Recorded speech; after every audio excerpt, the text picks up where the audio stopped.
Les huitièmes de finale de la Ligue des Champions commençaient ce mardi avec un premier gros choc entre le Real Madrid et l'Atlético de Madrid. Un derby madrilène pour les huitièmes de finale, ça arrive pas souvent. C'est un match entre deux équipes qui jouent pas forcément de la même manière, donc c'était un match intéressant à analyser. Donc, comme vous en avez l'habitude maintenant, c'est parti pour le débrief. Pour commencer cette vidéo, je voulais souligner le fait que oui, normalement, c'est deux équipes qui ne jouent pas du tout de la même manière. D'un côté, normalement, on a le Real Madrid qui a tendance à faire du jeu, qui a tendance à dominer son adversaire et qui a tendance à ne pas hésiter à jouer de l'avant. Et de l'autre côté, on a l'Atlético Madrid qui joue plus en défense, qui a tendance à être très regroupé en défense.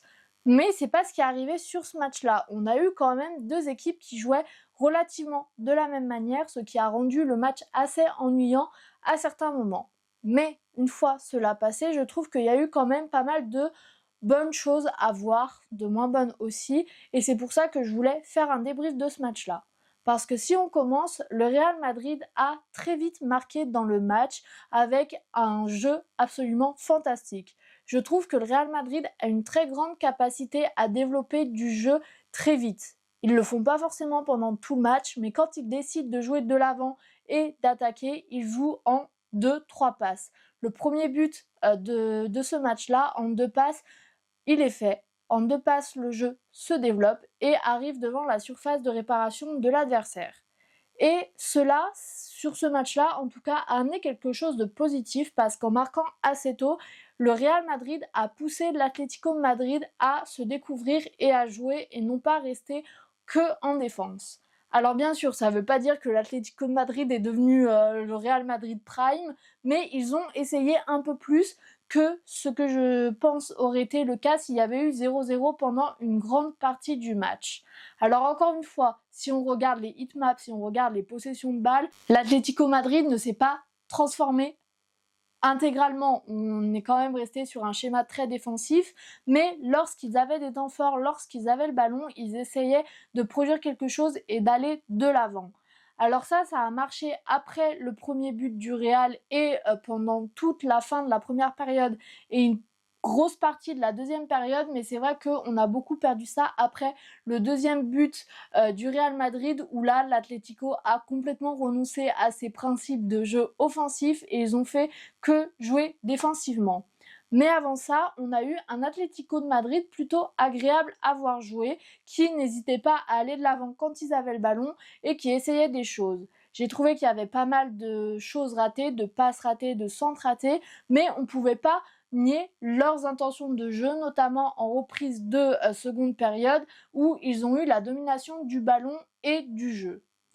Le but de Julián Álvarez, il arrive lors de ces moments-là où ils arrivent très bien à se projeter et où en face le Real n'a pas du tout mis d'intensité. Si on regarde le but de Julián Álvarez, il n'y a personne qui le presse, il n'y a personne qui l'empêche de tirer comme il veut. Et pour moi, ça, c'est le gros point faible du Real sur cette soirée-là. C'est que oui, ils ont gagné. Oui, quand ils veulent, ils arrivent à débloquer la situation offensivement. Mais je trouve que défensivement, sur ce match-là, que ce soit le Real ou l'Atlético, il y a eu des problèmes. Le Real, je trouve que c'est plus décevant parce qu'on a moins l'habitude de les voir faire.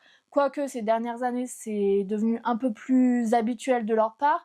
Mais je trouve que sur ce match-là, ils sont trop passifs, trop attentistes sur les attaques de l'Atlético et notamment donc sur le but.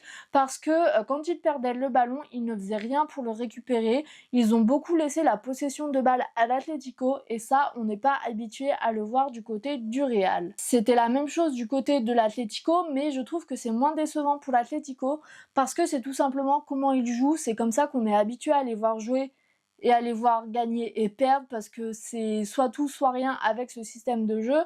Mais je trouve que l'Atlético a fait la même chose. Pas de pression à la perte du ballon, pas d'intensité mise pour le récupérer non plus. Donc vraiment, on avait deux équipes qui ont joué de la même façon pendant la plus grosse partie du match. Cela s'est inversé quand le Real Madrid a marqué son deuxième but parce qu'à partir du moment où le Real a marqué le deuxième but, ils ont repris le contrôle du ballon. Ils se sont un peu réveillés, ils ont repris un contrôle du ballon quasi total avec l'Atlético Madrid qui cette fois jouait vraiment comment on les connaît, c'est-à-dire en défense avec un gros bloc défensif. Les changements de Simeone aussi reposent aussi sur un gros bloc défensif. Donc vraiment, après le deuxième but, le match a été assez ennuyant parce que on retrouve un Real qui a la possession du ballon, mais qui en même temps ne fait pas grand chose pour marquer le troisième but. On les a pas vus faire de combinaisons rapides, on les a pas vus se projeter rapidement en avant. Et de l'autre, on avait l'Atlético qui attendait tout simplement que le temps passe.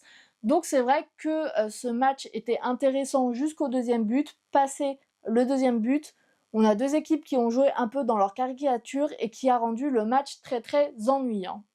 Le seul point faible que je donnerais pour l'Atlético sur ce match-là, c'est qu'on a une équipe qui veut jouer, qui veut faire de son point fort la défense. C'est pas forcément un souci pour moi. Si ça marche, tant mieux pour eux. Le problème pour le match de ce soir-là, c'est que la défense a laissé tomber l'équipe pour moi. Parce que ce soit sur le premier ou sur le deuxième but du Real, les défenseurs de l'Atlético doivent faire mieux.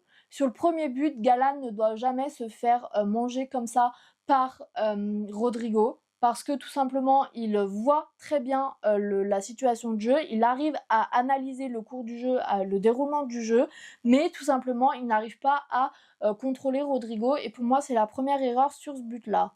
Ensuite, comment on peut faire pour avoir autant de défenseurs sur la surface de réparation face au nombre d'attaquants du Real et réussir quand même à encaisser un but? Et c'est le même problème sur le deuxième but. Il y a je sais pas combien de défenseurs et seulement un ou deux attaquants du Real dans la surface et ça fait quand même but. Pour une équipe qui ne met pas la défense au cœur de son jeu, ça ne poserait pas forcément problème. Pour une équipe comme l'Atlético, où la défense est quand même une très très grosse base et une très grosse identité de jeu, défendre comme cela, ce n'est pas possible. Par exemple, je trouve que si on compare le Real Madrid sur le premier but, oui, il y a des coupables en défense, mais ça me dérange un peu moins parce que c'est moins leur qualité. L'Atlético, la défense, c'est quand même... Quand on parle défense, quand on parle d'équipe qui défend, on pense Atlético. Donc pour moi, avoir autant de défenseurs pour aussi peu d'attaquants de l'équipe adverse, ça pose un gros problème. Pour cette vidéo, je pense que je vais m'arrêter là. J'ai fait le tour de tout ce que j'avais envie de dire sur ce match-là. Je pense que la vidéo sera peut-être un peu plus courte que ce que je peux faire d'habitude sur les débriefs de Ligue des Champions.